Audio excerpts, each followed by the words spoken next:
नमस्कार, भारत टीवी पर आपका बहुत स्वागत है। दोस्तों, इस वक्त हम मौजूद हैं मध्य प्रदेश की चर्चित और हॉट सीट दतिया में। दतिया गृह मंत्री नरोत्तम मिश्रा का गढ़ माना जाता है और उनको चुनौती देने में लगातार जिस तरीके से सामने खड़े हुए हैं पूर्व विधायक राजेंद्र भारती, जो कि कांग्रेस के उम्मीदवार हैं, और लगातार बवाल मचा हुआ है, घमासान मचा हुआ है, सियासी पारा सर चढ़ के बोल रहा है, चाहे वो बीजेपी का कार्यकर्ता हो या कांग्रेस का कार्यकर्ता हो। आर पार की जंग चल रही है। 17 नवंबर को वोटिंग होनी है मध्य प्रदेश में। ऐसे में लगातार हम लोगों से बात कर रहे हैं, सर्वे कर रहे हैं। इसी दौरान हम पहुंचे हैं कांग्रेस के चर्चित प्रत्याशी उम्मीदवार, जो कि नरोत्तम मिश्रा के सामने मजबूती से अपनी दावेदारी रख रहे हैं और यहां से पूर्व विधायक भी रहे हैं। पिछली बार जो हार और जीत का अंतर था नरोत्तम मिश्रा और राजेंद्र भारती के बीच में, वो 2 से 2,500 वोटों का था। ऐसे में इस बार क्या होने वाला है, दतिया की जनता जो सोच रही है वो हम आपको सर्वे के जरिए दिखा रहे हैं। लेकिन राजेंद्र भारती इस चुनाव को कैसा देखते हैं, उनसे खास बातचीत करेंगे। भारत टीवी पे आपका बहुत स्वागत है जी। धन्यवाद जी, आपका दतिया में स्वागत है और आपने हमको समय दिया इसके लिए भी आपका धन्यवाद। पहला सवाल ये है राजेंद्र जी कि कहां चूक हो गई थी? 2018 में आप 2,500 वोटों से हार गए थे और इस बार आप फिर से चुनाव मैदान में हैं। अभी कल पूर्व मुख्यमंत्री और कांग्रेस के प्रदेश अध्यक्ष कमलनाथ जी आए थे आपके लिए जनसभा करने के लिए किले पे। तो क्या कहना चाहेंगे कि इस बार क्या माहौल होने वाला है दतिया का? पिछली बार गृह मंत्री जी केवल 2,500 वोटों से जीते थे।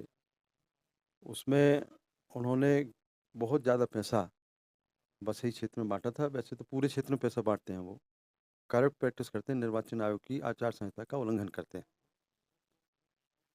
लेकिन इस सब के बावजूद उन्होंने बहुत तिकड़मबाज़ी की, सब कुछ किया, लेकिन 2,500 वोट से वो केवल मात्र जीत पाए।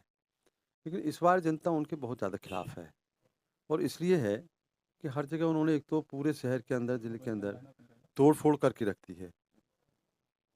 लोगों पर, चाहे कांग्रेस का कार्यकर्ता हो या आम जनता हो, पुलिस के द्वारा बहुत ज़्यादा उन्होंने उत्पीड़न कराया है, जिसके कारण जनता में बहुत ज़्यादा आक्रोश उनके प्रति है।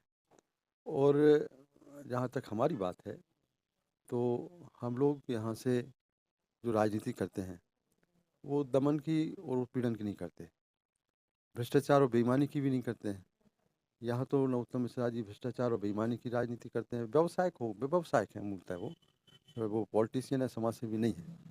तो इस बार हम लोगों को उम्मीद है कि जनता हम लोगों की बात को सुनेगी और अच्छे मतों से कांग्रेस को जिताएगी। भारती जी, एक बड़ा सवाल ये है कि जिस तरीके से नरोत्तम मिश्रा, जो कि बेबाकी से हिंदुत्व के एजेंडे पे पॉलिटिक्स करते हुए अक्सर नजर आते हैं, वो हिंदुत्व को लेकर काफी बात करते हैं, राष्ट्रवाद को लेकर काफी बात करते हैं और ये बीजेपी के एजेंडे में शामिल होता है। क्या लगता है कि किन मुद्दों पर इस बार आप चुनाव लड़ रहे हैं? यहाँ पे जो चुनाव हो रहा है दतिया में, हॉट सीट है, बहुत ही ज़्यादा कंट्रोवर्सी है यहाँ पे।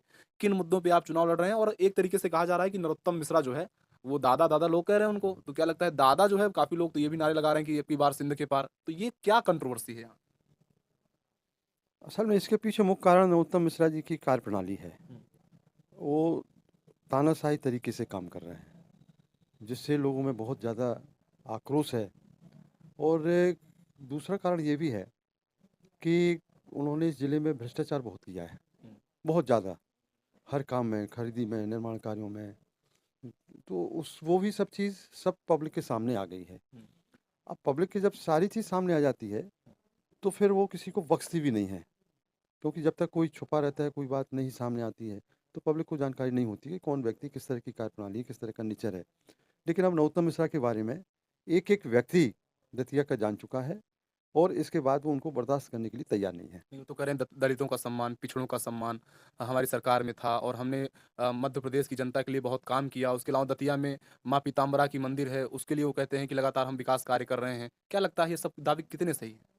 देखिए, पीताम्बरा पीठ मंदिर को जितनी भी ज़मीन अलॉट हुई है, वो कांग्रेस के मुख्यमंत्रियों ने दी।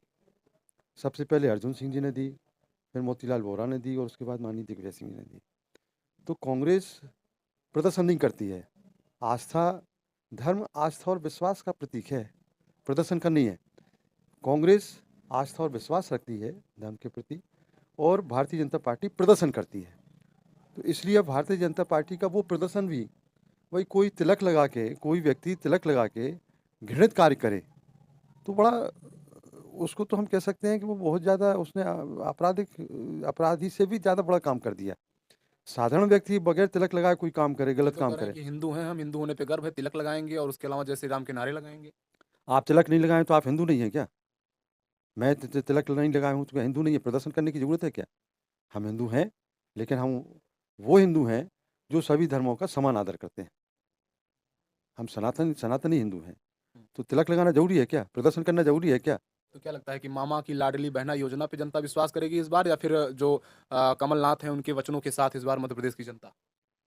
देखिए, लाडली बहना योजना शिवराज सिंह जी बहुत देरी से लाए। 20 साल पहले वो मुख्यमंत्री थे। 2 महीने पहले वो लाडली लक्ष्मी योजना लेके आए। तो अब बहनें भी समझदार हैं, वो समझती हैं कि भाई हम अब आपके झांसे में आने वाले नहीं हैं। उनके बच्चों की नौकरियां वो खा गए। अब लाडली बहना योजना में आप 1000 रुपये दे रहे हैं, अब 1200 कर दिए हैं, और अभी इस बार पता नहीं मिले कि नहीं मिले हैं, कोई पता नहीं है।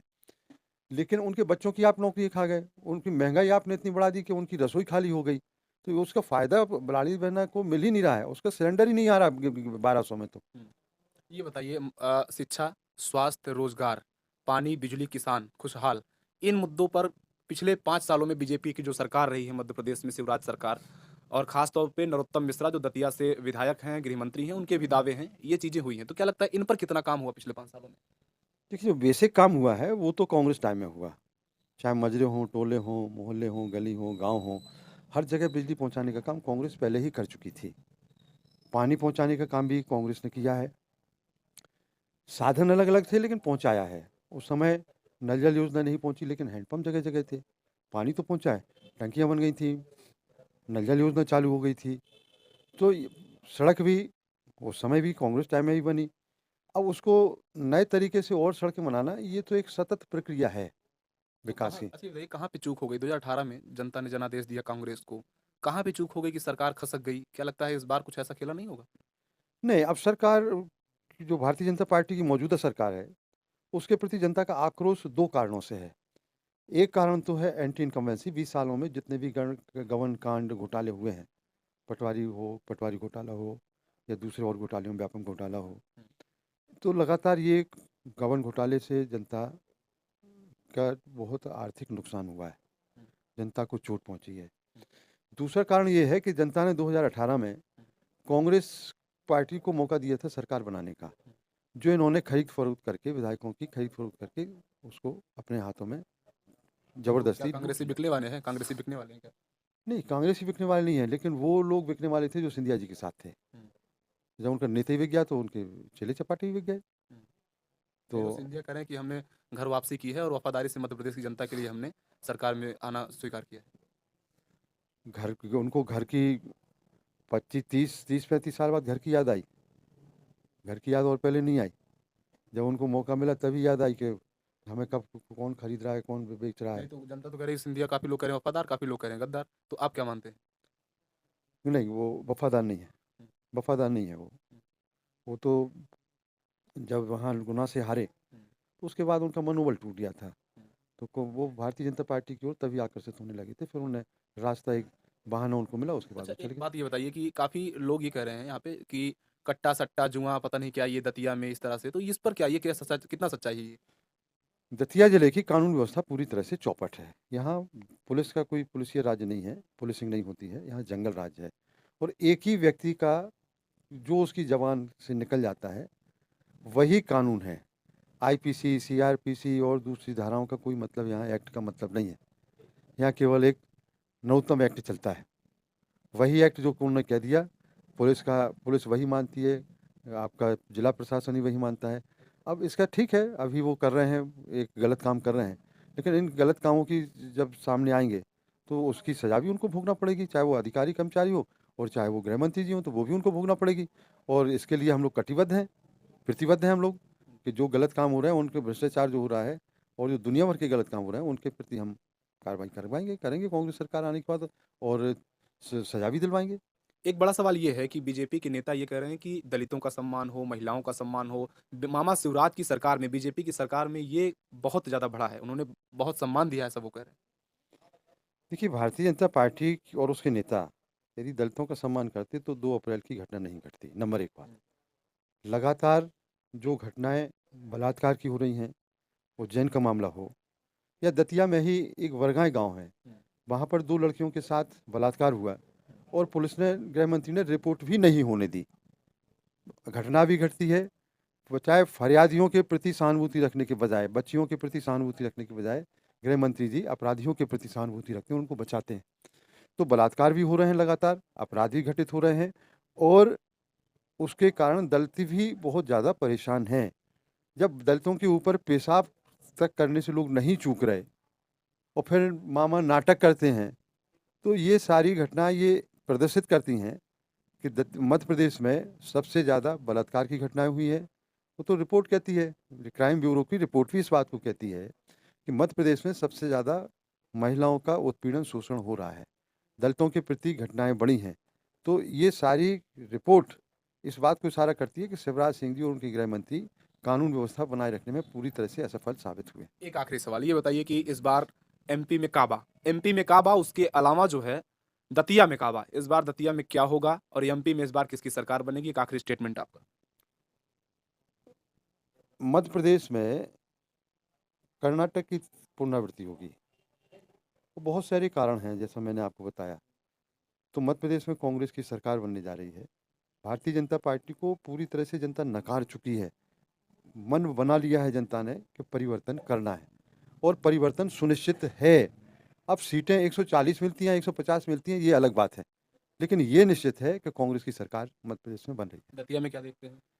दतिया में भी कांग्रेस जीत रही है। 2500 वोट का कोई ज़्यादा अंतर नहीं था, सारे उन्होंने हथकंडे अपनाए, सब कुछ किया उन्होंने। तो 2500 में खेला हुआ था क्या? 2500 में भी खेला हुआ था, लेकिन अब की बार कम से कम 25,000 में खेला होगा उनका। अब की बार 25,000 से कांग्रेस जीते, कम से कम 25,000 वोट से तो जीतेगी। नरोत्तम मिश्रा या फिर राजेंद्र भारती? कांग्रेस कांग्रेस। कांग्रेस आएगी, तो आप कांग्रेस आएगी और कांग्रेस की सरकार बनेगी। बहुत बहुत धन्यवाद हमसे बात करने के लिए। Thank you. तो ये थे मेरे साथ दतिया से कांग्रेस उम्मीदवार राजेंद्र भारती जो मुझसे बातचीत कर रहे थे भारत टीवी पे। अब आप इसे कैसा देखते हैं जरूर बताइएगा। भारत टीवी के लिए कैमरामैन अमित के साथ शिवशंकर तिवारी। जय हिंद, वंदे मातरम।